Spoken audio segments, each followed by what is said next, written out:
Assalamualaikum warahmatullahi wabarakatuh. Kami dari kelompok 4 akan mempresentasikan materi tentang anatomi fisiologi sistem kardiovaskular. Eh, Materi yang kita bahas yaitu tentang pembuluh darah dan sirkulasi darah.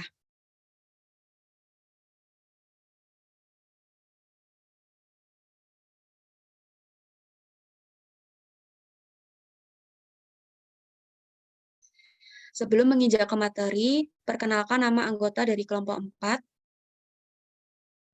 Perkenalkan, nama saya Agnes Saharmila dengan NIM D622001.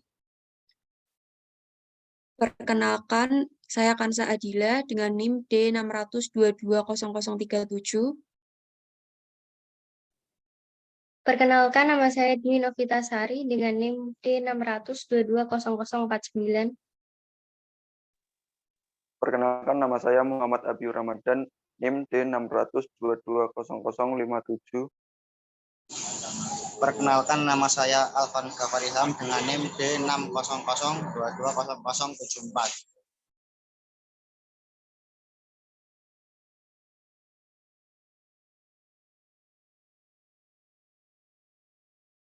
Yang pertama, saya akan menjelaskan pembuluh darah dari segi pengertian, fungsi, jenis, dan komponen sistem. Pengertian dari pembuluh darah adalah bagian dari sistem peredaran yang mengedarkan darah ke seluruh bagian tubuh manusia.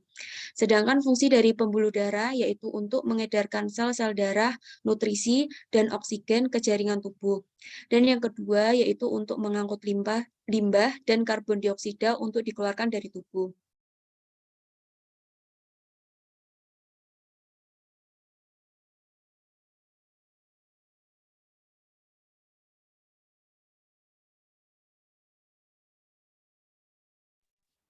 Selanjutnya saya akan menjelaskan jenis pembuluh darah.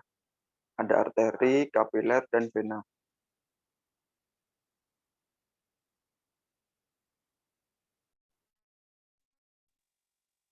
Yang pertama, arteri.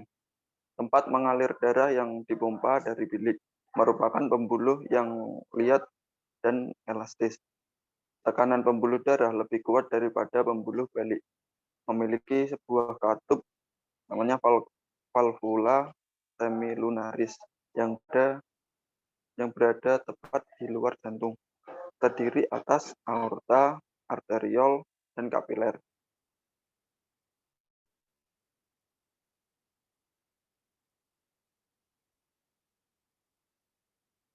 Selanjutnya yang kedua ada kapiler. Tempat pertukaran zat antara darah dan jaringan. Pertukaran zat kapiler terjadi secara aliran darah di kapiler paling lambat karena total luas penampang kapiler yang paling besar.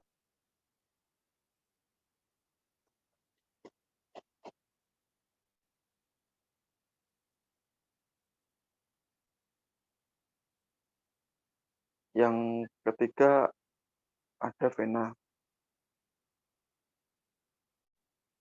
Vena terletak di dekat permukaan kulit sehingga mudah dikenali. Pembuluh lebih tipis dan tidak elastis.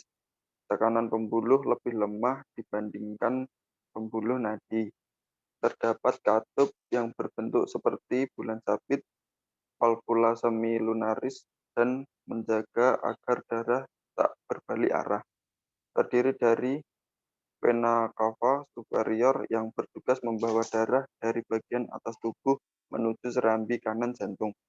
Yang kedua, vena cava inferior yang bertugas membawa darah dari bagian bawah tubuh ke serambi kanan jantung. Yang ketiga, vena cava pulmonalis yang bertugas membawa darah dari paru-paru ke serambi kiri jantung.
Sistem kardiovaskular. Sistem kardiovaskular merupakan suatu sistem yang secara umum berperan mengedarkan darah ke seluruh tubuh, sekaligus membawa oksigen dan zat gizi ke semua jaringan tubuh serta mengangkut semua zat buangan.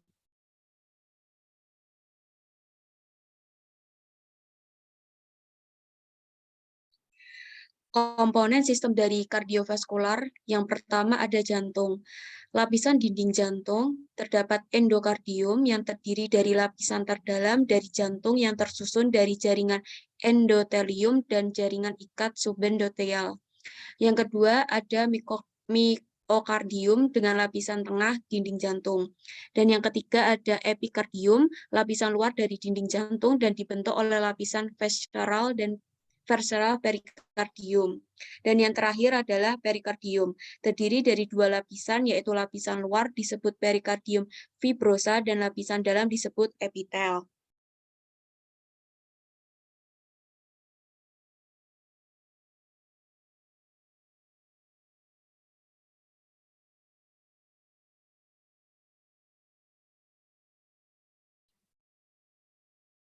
Selanjutnya, jantung berisi 4 katup. Masing-masing dari 4 katup memiliki peran khusus dalam menjaga stabilitas fisiologis. Katup jantung terdiri dari, yang pertama, katup tricuspidalis, antara atrium dan ventrikel kanan. Yang kedua, katup bicuspidalis, antara atrium dan ventrikel kiri. Yang ketiga, katup semilunaris apulmonalis. Dan yang keempat adalah katup semilunaris aorta.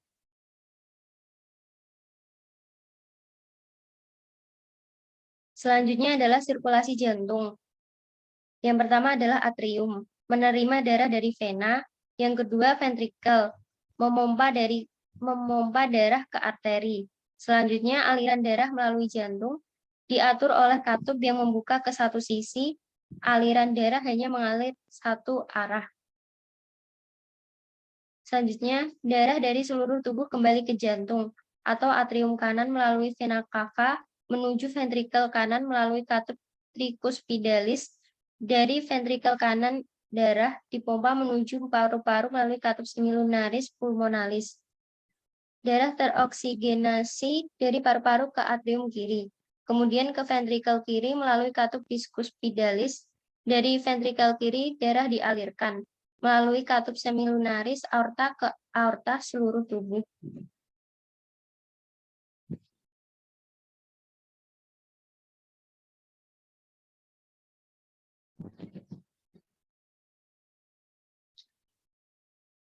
Selanjutnya adalah darah. Fungsi darah. Yang pertama, mengedarkan sari makanan ke seluruh tubuh yang dilakukan oleh plasma darah.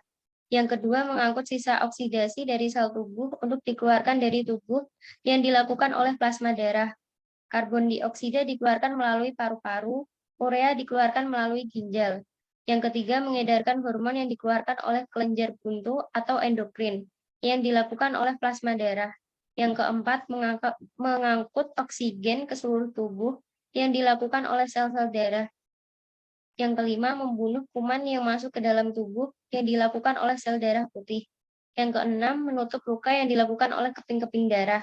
Yang ketujuh, menjaga kestabilan suhu tubuh.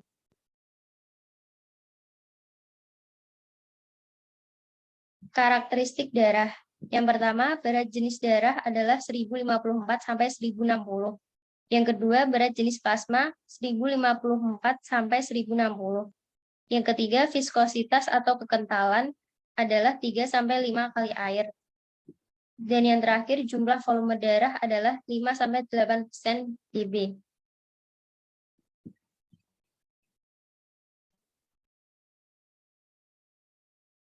Selanjutnya adalah pembagian darah. Yang pertama adalah plasma darah. Air 91%, substansi lain 8% terdiri dari protein plasma darah yaitu 70% yang berisi albumin, fibrinogen, globulin. Yang kedua adalah enzim. 0,9% terdiri dari asam amino, lemak, glukosa, urea, garam, sodium bikarbonat. Selanjutnya 0,1% berupa hormon, antibodi, gas. Selanjutnya adalah terdapat juga serum yaitu plasma darah yang tidak mengandung protein penggumpal darah. yang terdapat di dalamnya antibodi yang membantu melawan infeksi.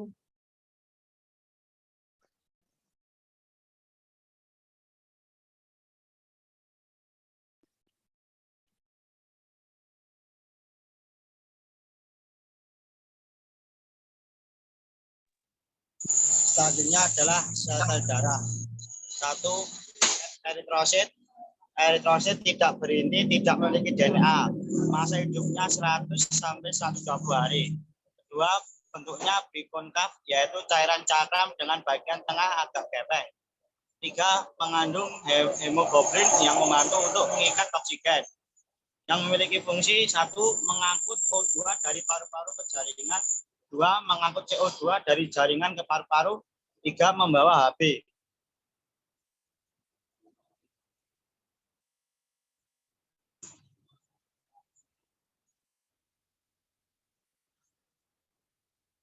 Dua, leukosit. Leukosit berbentuk bulat dan berinti. Jumlahnya 5.000 sampai 10.000 per mili3 darah.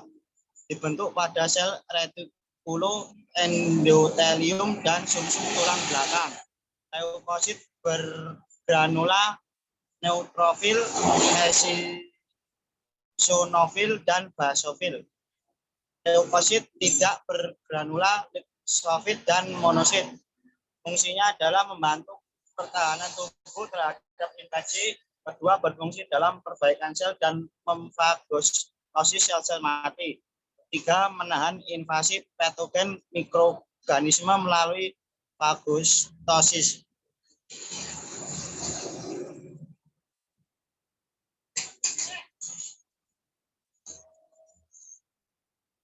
Ketiga, trombosit. Trombosit berbentuk cakram dan tidak berinti. Masa hidupnya 8 sampai 10 hari. 2. Dibentuk pada fragmentasi dari megakrosit sumsum tulang. Fungsinya membantu pembekuan darah dan homeostasis. Homeostasis merupakan kemampuan tubuh untuk mempertahankan agar darah tetap dalam bentuk cairan.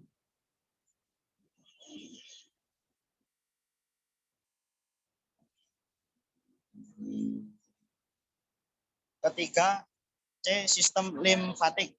Sistem limfatik adalah pembuluh dalam. Sistem limfatik berinteraksi dengan 3 sistem fisiologis, yaitu sistem kardiovaskuler, sistem pencernaan, dan sistem imun, yang memiliki fungsi mengembalikan cairan dan protein yang difiltrasi kapiler ke sistem sirkulasi. 2. Mentransport lemak yang diabsorpsi di usus halus ke sistem sirkulasi. 3. Berperan sebagai filter untuk menandai dan merusak patogen. Sistem limfatik didesain hanya satu jalan one way, yaitu dari jaringan ke sistem sirkulasi.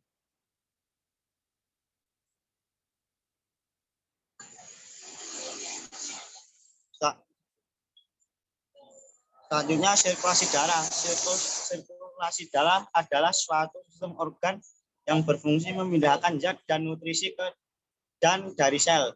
Sistem ini juga membantu stabilisasi suhu dan pH tubuh atau bagian dari homeostasis.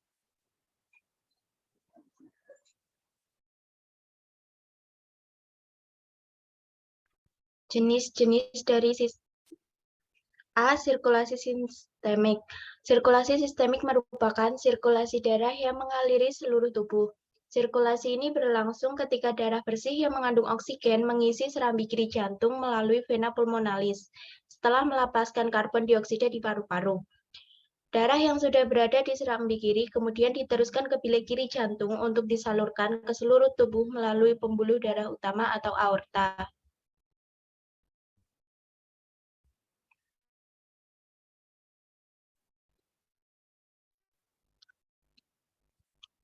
B. Sirkulasi pulmonal atau paru-paru. 1. Sirkulasi pulmonal atau sirkulasi paru merupakan sirkulasi darah dari jantung menuju paru-paru dan sebaliknya.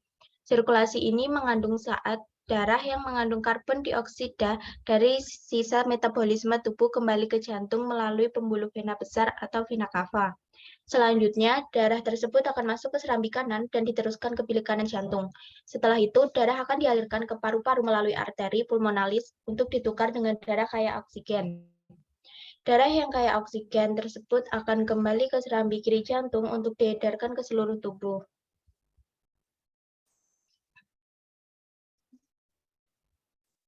Gangguan sistem peredaran darah. Pertama, stroke. Kondisi ini terjadi saat suplai darah menuju otak berhenti atau terganggu. 2. Aterosklerosis. Kondisi ketika pembuluh darah menyempit dan mengeras akibat penumpukan plak. Ketiga, iskemia. Jaringan tidak mendapatkan suplai oksigen yang cukup, misalnya pada otot jantung. Iskemia pada jantung biasanya disebabkan oleh penyempitan atau penyumbatan satu atau lebih arteri koroner.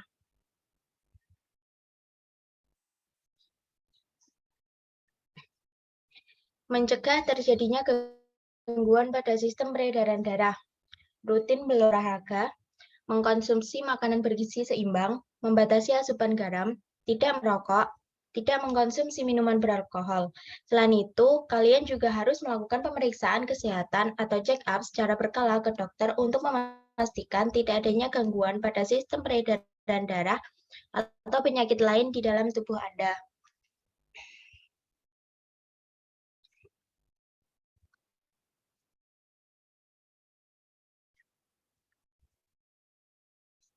Referensi bisa dibaca. Terima kasih.